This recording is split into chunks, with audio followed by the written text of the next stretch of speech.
Hi, my name is Nolan, and today we're going to be talking about how your suit should fit.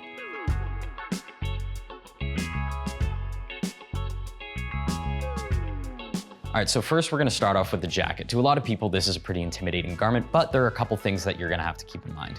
First, we're going to start with the shoulder. What you're looking for is a nice squared off shoulder that's going to give your upper body a strong uniform presence. In order to find out your jacket size, you're going to take a tape measure, slide it up under your armpits, measure the circumference of your chest, and that inch measurement is going to roughly correspond with your jacket size. So a 38-inch chest will likely lead to a 38 blazer. Moving down from the shoulders, let's talk about how the body of your jacket should fit. So when your jacket is buttoned up, there are a couple things to note. Your jacket could be a little bit too tight if you're noticing the lapels starting to pop open at the chest. And if it's too loose, you're going to lose some of the shape around the waist. A perfect fitting jacket should lie flat along the lapels and give you a nice taper and shape towards the waist. Then we'll move on to how the back should look. So you might want to take a video of yourself, use a mirror, or just ask a friend. But you want to make sure that there's no gaping happening between the shoulder blades or bunching up under the collar. You're going to want the back of your jacket to lie flat and look neat. Try and avoid any bunching or gaping. Next, we're going to move on to jacket sleeve length.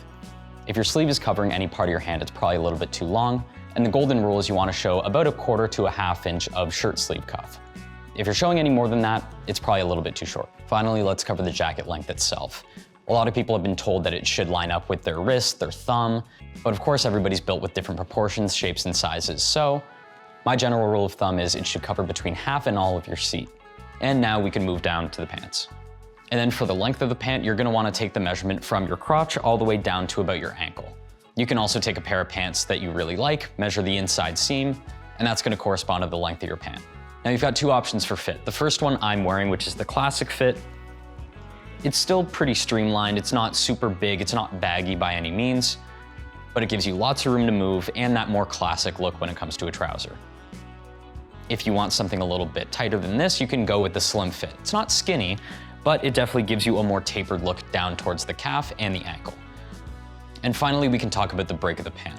This is where the pant leg meets the shoe, and you see a little break in the crease. Now you can either have a full break, also known as a classic break, a slight break, or no break at all. With a more classic trouser, I prefer to have a little bit of a break, but if I'm going with something slimmer, a break can actually cause the pant to stack up, so you may want to opt for a no break. So that pretty much wraps up everything you should know about how a suit should fit. Obviously, you don't want your suit to be so baggy that you're swimming in it or so tight that you can't move. If you're still not sure about how your suit should fit, you can always come into one of our showrooms for a fitting, you can call one of our fit specialists, or do an at-home try-on. But remember, it's important to be confident, comfortable, and live in the moment. At the end of the day, a suit is for an occasion, so make sure to enjoy the occasion itself.